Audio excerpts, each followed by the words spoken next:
Во Македонија постојат и успешни луѓе. За жал, оние кои кои својот успех го докажале и го прикажале во општество, на некој начин владечката структура ги маргинизира во последните 10 години. Јас имам таа чест денеска да го најавам Александар Делов, носител на кандидатската листа во изборната единица број 5 за коалицијата Промени и правда, магистар градежен инженер Александар Делов, или попознат како Ацо Делов, меѓу нас така пријателите, и меѓу битолската јавност, и иконата на Стрежево Битола. Вашиот татко, Томе Делов, своевремено, во 1982 година го основа хидросистемот Стрежево, кој до ден денеска представува некоја врста брана на Битола, тоест ги наводнува 20.200 хектари површина. По бројот на документација. По бројот на документација. Вие бевте неговиот наследник како директор исто така. Преку еден, да. Да, преку еден мандат. Вие го доградивте и имавте на добра визија со некои шпански инвестиции така натака, меѓутоа за жал промените го сторија своето и денеска Александар Делов од прв човек на Стрежево и најголемиот, така да кажеме, памет на Стрежево кој ги имавте и визија во тој момент се изградба на Битола, денеска сте маргинизирани од вашата некојашна сопствена партија која ја снивавте, што би рекле ние од дете, ја растепто дете. Бевте сниваш на ДПМН, а денеска сте да. А денеска сте меѓу носите на листа во изборна единица број 5. Би сакал да се навратиме на прашање, господин Стрежево. Дали можете да не кажете суштината за постојањето на Стрежево? Кратко. Значи, суштината за постојањето на Стрежево практично е прво и основно обезбедување вода на градот, обезбедување вода на рударско-енергетскиот комбинат РЕК Битола на оваци сега и обезбедување на наводнување на 20.000 хектари. Капацитетот е негде 119.300 милиони кубни метри, што представува доволно за 2 годишно водоснабдување на земјоделството и на сите овие попратни индустрија и водовод за Битола. Значи, Битола со тоа го реши, да го речем, оној основниот проблем што го имаше, бидејќи Битола до 79-та година, 80-та година, кога почна да се експлоатира 82-та Стрежево, практично да немаше вода за пиење.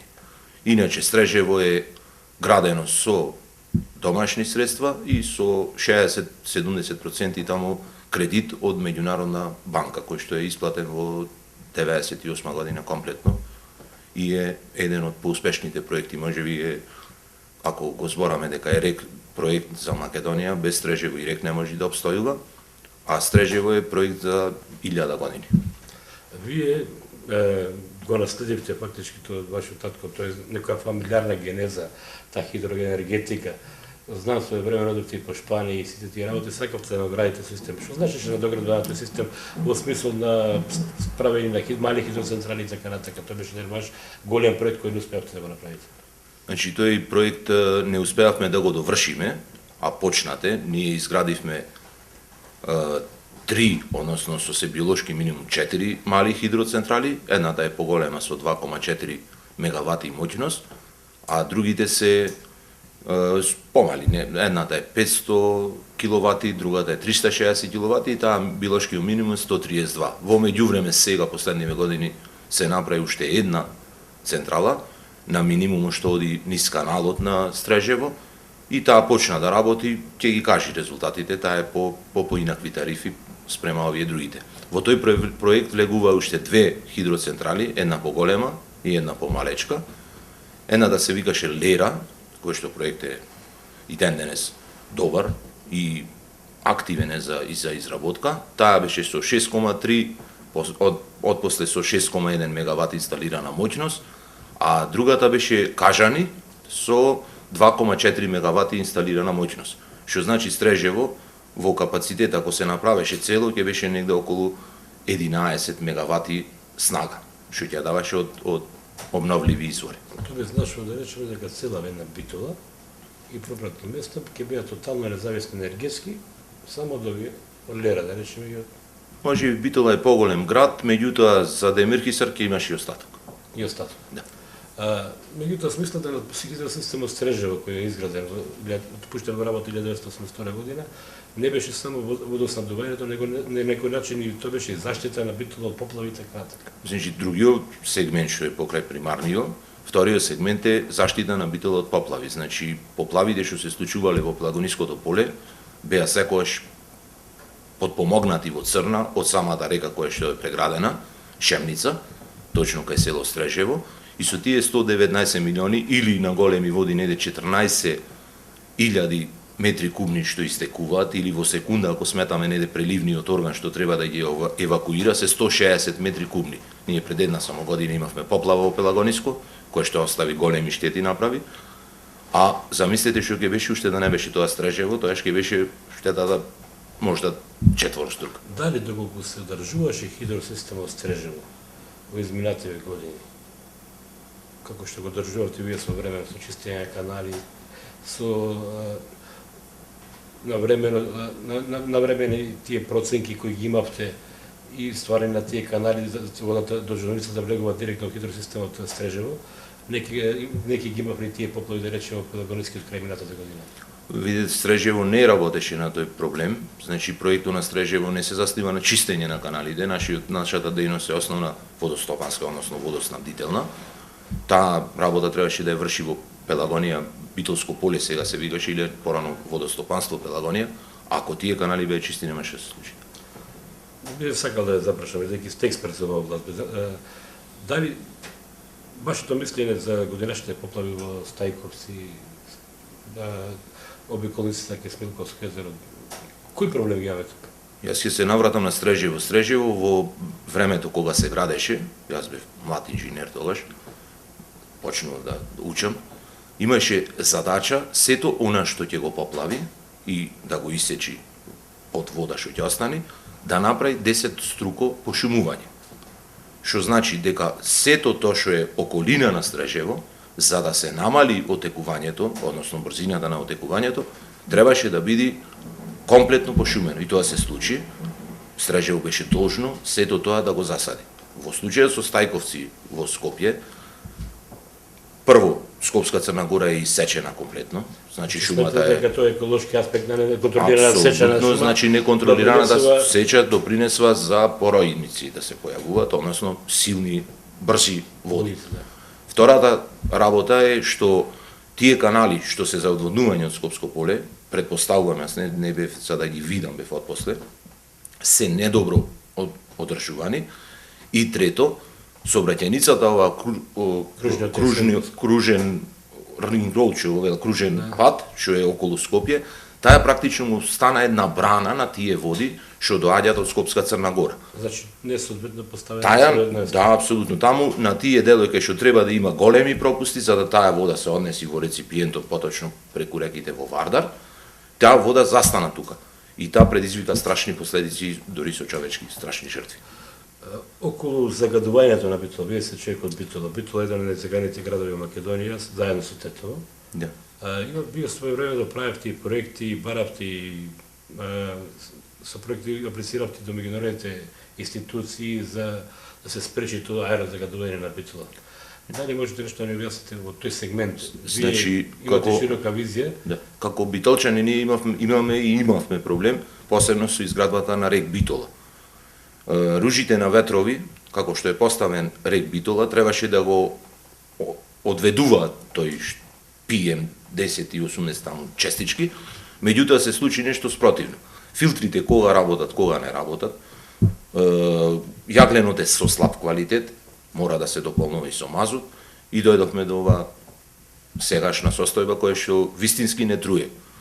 Покрај ова што се случува со трујањето, имаме и загадување покрај дождовите, значи од самото паѓање на тие честички при дождови, загадување на земјиштето, покрај загадувањето на земјиштето, загадување на водата. Тоа е голем проблем за Битола и се надевам во иднина ќе мора да се спречи такво загадување. На таа тема работи доста долго, односно на енергетските состојби овде, ваш сограѓанин еден, односно наш сограѓанин сега се живее во Скопје, академик Глигор Каневче. Меѓутоа, вие своевремено, јас додека ме памтев кога бевте директор од Стрежево, доста инвестиравте во порибување на езерото Стрежево, доста инвестиравте во порибување на базенот во Довлежик, инвестиравте и во комплетната гостителска инфраструктура, што значи од Стрежево на селбата која беше ски центар Стрежево, планински и долу исто така во ресторан во Довлежик. Имавте своја замисла да порибувавте, тоа беше Сопринска пасарка, што се сеќавам. Да, точно. И успешно би беше тоа порибување. Успешно и ден денес ја има. Денеска каде Стрежево, да речем, во смисла на тој гостителска дејност, во аспектот на гостителска дејност? Да се навратам прво на еколошкиот дел, па ќе одиме на гостителската дејност. Значи Стрежево за да ја сочува квалитетот на водата, бидејќи водата е за пиење, што ја користиме, има филтер станица таму која што ја доведува водата филтрирана во Битола, во градот и околината. Презедовме една 99-2000 година се вика биолошка манипулација, проект кој што значеше природно чистење на езерото. Покрај тоа презедовме проект за тргнување на овие што се отпадните води од тие подпелистерски села кои што прават загадување, каде што имавме вода од трета категорија на влезот, на излезот од езерото беше прва. За да се спречи тоа, ги презедовме и тие проекти, меѓутоа фала Богу ништо не е досега изведено осим една колекторска станица во село Цапари над езерото. Рибите, како риби, тоа е биолошка манипулација, имат предатори и имат риби, фитозоди и предатори се тие што практично ги јадат, ги речат рибите, а овие другите јадат планктон. Планктонот, односно алгата што се јавува во езерото, посебно при летни температури, доаѓаше дури до појава на таа сина алга, која што може да биде опасна. Тоа се случи, ако се сеќавате, пред години во Плав, во Црна Гора. Таа стана отровна и не можеше да се користи. Така да со еден тим научен од Институтот за сточарство од Скопје, поддржани од Нови Сад институт исто, со ихтеолози внатре во самата таа, во самиот тој тим, се направи таа програма и врз основа на таа програма дојдовме до едни заклучоци при испитувањата дека од трета категорија влезу е намален на втора, а излезо остана прва категорија. В средина на езерото немавме друга категорија. Меѓутоа, после тоа требаше тие риби секоја година да се изловуваат, затоа што после некоја килажа тие знатите загадват. Што се случува натаму, не знам, не можам да знам. Мислам дека тој проектот, денес немаме порибување, знам тоа сигурно, а иначе имавме порибување со пастронка како предатор, охридска, која што расти многу поспоро од ова. Калифорниската пастронка не е за производство и комерцијални услуги. Ден денес ја одржуваме и добро оди таа. И тоа беше ваш проект? Да. Сега, овој проект што е со туризмот, тоа е многу интересна работа. Значи, Пелистер е можда една од најјужните планини на овај дел од Европа, со карактеристики од алпски карактер. Што значи дека имаме топол ден, добар ден, а во суштина имаме добар снег на самата Пелистер. Постои тој проект од порано почет на 60-тите години, се терал и полека фазно се градело и се стигнало до тука. Се направила една осамена жичара кај Копанки шој, па тој изгоре и домо, тој го управувавме ние, после го вратија на тоа спортско друштво планинарско и сега пред некоја година се запали изгоре, фала Богу уште не е нити поправен, нити ништо. А идејата беше сето што се случува на скијање да биде во нашата населба и во Копанки, а после тоа да можеме пошто ќе се трансформираше електростопанство, да го земеме и Молика и да направиме еден дел кој што ќе може сам да живее, туристички дел. Меѓутоа се случи да во 2007 година и 2008 се затвори населбата, апсолутно нити се одржуваше, нити се правеше, сега е се искрадено таму. Ништо не постои практично. Значи цела една населба Стрежево. Цела населба што беше до 128 капацитет во тоа време беше класифицирана во таа Б категорија на објекти, што А беше највисока, па Б некоја ниска беше како населба. Економски не беше многу исплатива, меѓутоа ги покривавте од друга страна. Со сето тоа ја дотеравме да живееме. Сега во овие денови стварно и се бори овој новиот директор да нешто направи со неа. Гледам таму некој се прат кај тие жичари што ги имаме две тие скилифти. Меѓутоа жичарницата ова остана надвор од нас, не ја управуваме ние, иако ја дотеравме све. Тој Копанки го реновиравме комплетно како дом, да биде не во категоризација на тие хотелски сместувања или мотелски. Така да дојдовме до Пелистер пропаѓа. Некогашниот елитен центар, ски центар Пелистер, пропаѓа се тотално. Тотално. Значи, Крушево ве замина и ве надмина. Па, Крушево и тој проблем, и тој во овој дел кај што сум јас кандидат, и таму не е сјајна состојбата, меѓутоа во скијачките капацитети подобро се одржуваат. Вашата визија, ево сте носител на листата во петата изборна единица од Коалицијата за промена и правди, ви имате за вас добар бекграунд, меѓутоа вашата визија, да речеме, бидејќи народот знаете како е кај нас, сака само да слуша вработување и така натака, не бега од реалноста на некој начин. Вашата конкретна визија, што вас ве поттикна да вас се кандидирате како носител на листата, без наме како бунтовник? Сталин. Па видете, кога се решив да се кандидирам за да одам на оваа листа, прво што помислив дека во Битола се случи еден екзодус на младиот народ. Тоа беше најболно за мене. Јас кога бев млад, корзото имаше по 2-3 илјади луѓе, се движевме сите низ тоа корзо и не можеше да се помени едни со други. Дечки, девојки се дружеа таму, се сретнуваа и така натаму. Или што би рекли битолчани, са бајле првото капе на Широксокак. На Широксокак денес е така, меѓутоа кога ќе го видиме денес, ќе видиме една прво постара генерација што е останата, не е како што беше полно тоа корзо или Широксокак денешен, и мислам дека големо, страшно, тоа беше првиот и најголем мотиватор за мене да се кандидирам, страшното иселување, посебно од Битолскиот крај, Охридскиот крај, Крушевскиот крај, Демирхисарскиот неѓа да зборувам, тоа е веќе во изумирање и се надевам дека ќе се може да се направи нешто со Демирхисарскиот крај посебно е така боли кога ќе кажете на душата што? Па видите, тоа е еден од најубавите делови во Македонија прво. Тоа е што велиме ние Швајцарија во Македонија. Тој имаше еден голем проект кој што е во фаза на изработка, таму Бучин беше, па се измена тој проект, се направи со појќе акумулации, тоа требаше да биде практично Швајцарија во овој дел.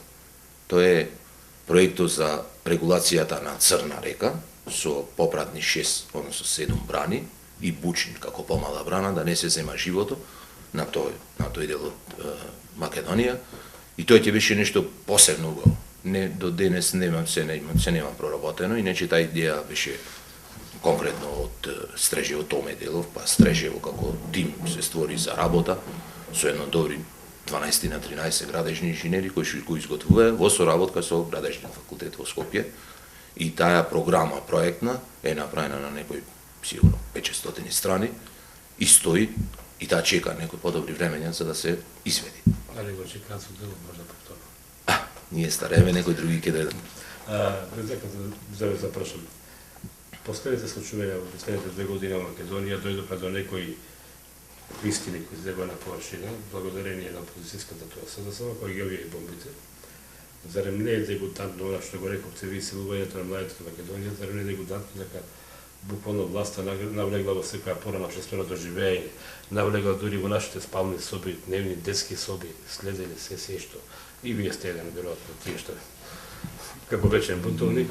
Како гледате, да речеме, морален аспект, како може да живее едно општество кога се уништуваат општествените вредности, основните вредности на едно општество, тоа е столбот фамилијата?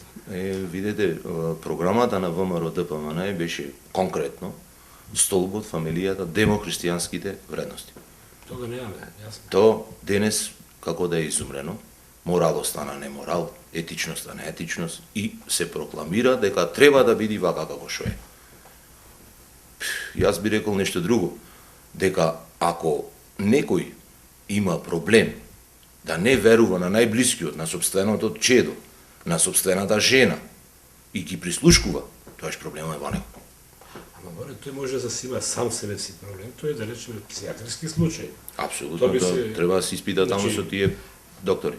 Значи, таквите луѓе ајде да ги земем, да се слушали на 20.000 граѓани. Тоа масовност е уште. Вие сте и запознаени со дел од тие работи, ако сте тагирани, значи бројани се 20, вие со кого разговарате, со секој се слуша, и значи има геометриска прогресија, се слушали над 200-300.000 луѓе во Македонија. Точно така. Значи влезени се дури во нашите спални, знаеме кога вие спијате со вашата сопруга, кога се карате. Така е. Тоа е тоа. Го видовме тоа, никој не го очекуваше ова да се случи. Добро, не го знаевте од прво да ме гину? Не, предпоставував. А сега веќе се осигурав. Би ме прашал, дали мислите, бидејќи ВМРО да помне според автентичноста на снимките, она што го слушаме, што го гледаме, не вика дека не е така, ајде го вред. Ваше мислење, дали мислите дека тие снимки се автентични? Не да се автентични, но тие се реалност. Ние не можеме да си играме во некои си облаци. Таа реалност кажа комплетно кој, како и зошто се случило. Нема такви жолти комбиња, нема никакви тие и нема зошто некој да го интересира мене или вас или некој друг да го слуша, ако е од амерички служби или од не знам како. Тоа апсолутно нема никаква основа да се збора. Тоа е тука и направено и затоа треба некој да поднеси одговорност. Каква ќе биде таа одговорност покрај легалната што ја збораме, треба да има и одговорност политичка. Фактичка одговорност. Имавме случај со големо уво, па имаше оставки, па судој, па аболици, па не знам што. Овде како да ништо не се случува. Кај нас се проблема што да рече секоја афера која ќе излезе на виделина и како што беше минатиот пат во големото во 2001 година, што не ние засегнати, тогаш имавме аболиција, сега повторно покуша Иванов председател да даде аболиција, и ако ние одиме на таа карта да секоја глупост Ги аболицираме криминалците кои направиле таа глупост, кои ни наблегле во нашата приватност и вашата приватност сега го, и на цела Македонија, и ако аболицираме, ние ќе стане повеќе држава аболицирана. Апсолутно. Него Македонија. Вие имавте мото Македонија, меѓутоа имате една добра изрека, секогаш кога ќе седнете во друштво викате вака. Со сериозни луѓе се прави држава, со луѓе се прави лудница. Точно тоа. Ние што направивме во Македонија? Па поиќе ближи кон лудница отколку што е кон сериозна држава. Тоа е факт. Ние направивме уништување на семејството, а тако уништување на семејството монструозни мозоци може да го направат. Никој друг. Вие бевте дел од таа партија, бевте икона на таа партија во Битола. Јас не можам да замислам седека без вас, а вие да не прачате спеската за Александар Турунџе, која ви омилена и ден денеска верувам. Си имавте своја некоја визија околу тој карактер на ВМРО и така натака. Што ме натера едноставно?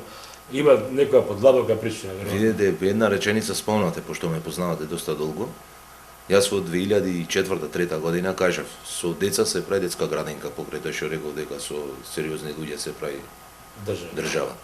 Значи, со деца може да се направи само детска градинка. И не сме далеку од тоа, меѓутоа овие деца во пораснаја, а гледаме што се случува. Тоа е голем проблем на општеството и мислам дека со една коренита реформа, со едни системски промени, ќе дојде до расчистување со тие работи. Може ќе треба време. Не сум убеден дека тоа преку ноќ ќе се направи во што се правило за овие 10 години, меѓутоа сум убеден дека силно ќе се застани контра секакви такви. Моје мислење дека ќе треба да поминат 3 генерации за да се забори и да се заборави. Нема да се заборави бидејќи тоа не се ќе пише историјата, ама ми е зборон ќе се заборави што побрзо да се заборави. Не знаеме што има уште снимени материјали. Точно така. Не се знае. Не се знае апсолутно. Не се знае што може да се употреби во иднина одредени служби, она што се викаше некоја Груевски странски служби, зашто би ги употребиле тие материјали, ако дојдат до нивни раци. До нивни раци, апсолутно, се во игра, не е нешто нас. Некој си играл со самостојноста на македонската држава, дебело е подкупал. Па кажавме дека ова, спомнавме дека ова е практично референдум на македонскиот народ, сакаат да живеат во правна држава или сакаат да живеат во некоја квази држава која што иднина нема никако.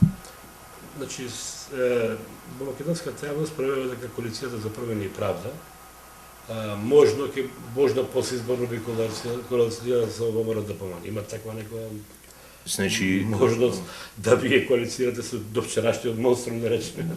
Значи коалицијата за промена и правда кажа едно крајно, да речам, и по така ја води кампањата, режимот мора да падне, а не плашете се покрај тоа. Значи покрај што режимското однесување беше према личностите, тоа беше и према самите граѓани, значи покрај тие видни личности, да наречеме, беше и према самите граѓани. Значи нашиот народ се уплаши од таквото режимско однесување, клиентелистичко и така натаму, да не ги цртаме сите работи. Сашо Мелков не смеше да спомни цели 10 години, беше мислени имека. Со страв го спомнува неговото име. Видете, Сашо Мијалков си беше таму некој си директор на таа служба за ова и можеби корисно е што не се спомнуваше неговото име, али страво да превладува во такви демократски општества, тоа е надвор од норма. Јас, ако ме прашате мене, како директор на УБК, јас немам потреба да го знам директор. Нити да го спомнам. Не, во цел све се знае директорот е политички поставен. Тоа што е политика, ма не ми треба да го спомнувам. Знаете, кој ќе ти речи тебе во еден разговор помина изборите вака или така, тука веќе не се збора за демократија. Никој не разговара кај нас како помина на одмор. Како му завршиле децата, му се школовале, какви му се односите. Вчера во еден разговор со нас кажавте дека доколку македонецот зема по, да речеме посла се зема по 500 евра плата, тоа ќе го интересира во мал дел политика. Доколку имаме плата околу 1000 евра или 1500 се избираат во една фамилија, не го интересира кој е на власт. Апсолутно, тоа е реалност кај човекот. А тој што се занимава со политика, треба да се остане на политиката и она што ќе го направи, да го направи за добро на сите. Иако велиме ние политиката е безобразно, дури курва велиме, или надмудрување, покрај сите тие работи што е политиката представува наука за водење на државите. А државата, ако водиш во грешен правец, тоа не е тоа политика. Вие бевте, кога бевте директор Сржови претходно, имавте контакти со разни политичари светски, кои да речеме каде повеќе котираат од овие нашите од Дескава градинка. Имавте средби разни со амбасадори и така натака. И знаете дека врв на секоја успешна личност, како шлаг да речеме на тортата, тие имаат политичката пределба да станат и во делот на политиката нешто. Кај нас, за жал, имаме деца 20 години кои станаа политичари, 23 години, па ги ваѓаме, се на сите поставуваме директор на служба Вестник на Македонија без завршено факултетско образование. Ама од грешка во грешка се оди. Знаете, кога ќе почнете една грешка да ја спроведите и кога видите дека таа грешка практично ја покривте, наредната грешка уште поголема ќе биде. Ама не ми одговоривте директно на прашањето. Не плашете се, меѓутоа рековте, барам директно одговор, ако може да добиам, дали коалицијата за промена и правда? Да. После овие избори би имало некаква можна коалиција со ВМРО? Апсолутно не. Во вакви констелации, апсолутно не. Александар Делов не се предоправ повторно. Не. Јас сум во ВМРО. Меѓутоа, далеку сум од ова ДПМН. Вие сакате да се вратите партијата назад? Па, помислите се такви. Меѓутоа, таму се мемат луѓето, треба таа она што е сршта на таа партија да се искористи за да можеме да е киднапирана партијата од мала баграна луѓе. Мислам. Да. Да, отворено кажете дека мислам дека партијата е киднапирана губејќи својата сопствена идеологија за сметка на некаква си група на луѓе. Конзервативна партија, демохристијанска определба, народна. Кај што фамилијата е Светос, а од друга страна постанаш федералот и Хокидики, Светосна партијата, да. Не морало ти развратот, или сега имаме поново, јас имаме на кога ме напишано, ВМРО, ДПМН, Содора и Гомора. Содора и Гомора, да, ја читав. Тоа е тоа. Значи, зато и ние дојдовме да се избориме за нешто подобро, да се понудиме. Што имате да понудите? Па имаме добра програма, имаме во економскиот дел, во практично во сегде. Не е програма од 1000 страни, од 500 страни, не знам што некој ќе помени кампањата дури да ја прочита. Тоа е толку прецизна програма каде што све е наведено она што може на некој начин брзо да се спроведе. А со овие системските промени вистински ќе сака време. Дали Ацо Делов, познавајќи ја, човек добре 30 години, дали доколку освоите мандат, верувам дека ќе освоите мандат како носител на листава, и дали доколку повторно го добива Стрежов или Битло, да речеме, да немала рака, да вие на некој начин го остварите тоа што ги имавте замислено пред 15 години или пред 20 години, дали да речеме во Битола би се отвориле нови работни места со тој проект кој имавте вие и со Шпанија и така натака, одделот на загадувањето, за прочиствување на загадувањето и сите работи, дали би се створиле во Битола нови реални работни места, а не овие нереални Кромберти, Шуберти и така натака што се далеко од рапа. Јас мислам дека во секој случај Битола има можности големи за да се створат такви работни места. Се надевам дека ќе имаме солиден градоначалник, затоа што тоа е локален проблем. Не знам дали би одел јас за градоначалник во вакви услови. Сигурно ќе се борам, што ми е примарна цел да се задржи младината во Македонија, а тоа значи отворање на работни места, овозможување на квалитетот да биде број 1, а не партиското членство, со тоа да еднаш се запри партиите да бидат бирова за вработување, да се биде реалност. Во ваше време бевте синоним за фирма каде што личните примања на вработените беа највисоки во Македонија. Меѓу И највисоки. и ви критикуваа доста дека сте давали најголеми плати, а вие тоа се смеете, луѓето си работат. Точно така. Па видите, платата од кога сум сменат од директор, како директор имав нешто повисока плата, од кога сум сменат како директор, сега пред една година се покрена за 5%. А другите предпријатија, ојде со по 30, администрацијата ојде со по 30% изголемување на платите, така да Стрежево не е она што го збораа дека е. Иначе мојата плата е 37.000 сега во моментот денари. Во без стажови, мислам, основната плата. Така да ако ги земите, тоа е никаква плата на еден службеник во било кој 37.000 плата на човек кој е умот на Стрежево. И срцето и душата крв, викаат вака. Ацо каде е по нивите во Стрежево горе по системот. Точно така. Кај да го бараме? Таму бараме, значи по нивите ги обарате. Ама и работно место е тоа, во секој Вие случај. сте го држите крвотокот на Стрежево без вас. За мене. Нема со еден човек ништо не бива. Важно има луѓе што може да напрати, има Имате околу вас луѓе кои ве пратат. добри луѓе, да. Добри 20 години се задваја. Заедно сме 25 години. И кога беше вашата смена, сите ве префрлија на исто место, некоја врста казнена експедиција беше тоа. Не, имаме и горе и сегде. Важно не е организацијата, она што ќе може да донеси некаков ќар, односно корист за... Капитуле на Македонија на петтата изборна единица, за Охрид и за Струга. Па се надевам дека посебно за овој дел, кај што сум роден, кај што живеам Битола, Охрид сум веќе стално. Вие сте жител на Охрид, мора да кажеме. Не време жител сум, да. Јас мислам дека со сета душа и со сето свое знаење ќе се вложам за она што вистински треба да биде. И повторно зборам, не сум јас најсилен, најмоќен. Јас сакам она што ќе се направи да биде подкрепено врз демократски принципи, односно да може секој еден да го изнеси мислењето и кога ќе се донеси заклучокот да биде релевантен, а не И за крај да го неси водата. За крај да завршам. Кога ќе се заврти човек на вашиот телефонски број, викате повелете. Да. Дали понатака телефонскиот број на Соделов ќе биде станува на повелете за секој граѓанин? За секој еден. Апсолутно за секој еден. Во моите, од кога има овој телефон некои добри 20 години, Кој да ме повела, вие не гледате, викате повелете. не сум го променил бројот, немам човек да го одбијам да не се јавам, или ако не сум се јавил, обавезно сум го побарал. И останете исти. Апсолутно не можам да менам Волко, Сакам вуска да како викат Волко, ја менва ова маската, ама карактерот никој. Така карактерот никак. Да. Се надам на едно убаво Битола, на едно убава петта изборна единица, на едно убава Охрид, бидејќи имате добра визија и срок, забравете да кажеме. И своевремено работевте ви сотрудник со сите од тие фирми охридски, меѓутоа тие сите пропаднаа. За жал. Се надевам дека ќе снајдете можност и сила да не забравите петтата изборна единица. Знам пријателите ми не заборавате, меѓутоа сте достапни да сте граѓани, тоа е една моја насока према вас, знаејќи вас, уште да ја пуштиме песната за Александар Турџевиќ од Милена, и да завршиме. То после избори. Не, соните ке славите веројатно. Тоа е химна ваша. Да. И благодарам.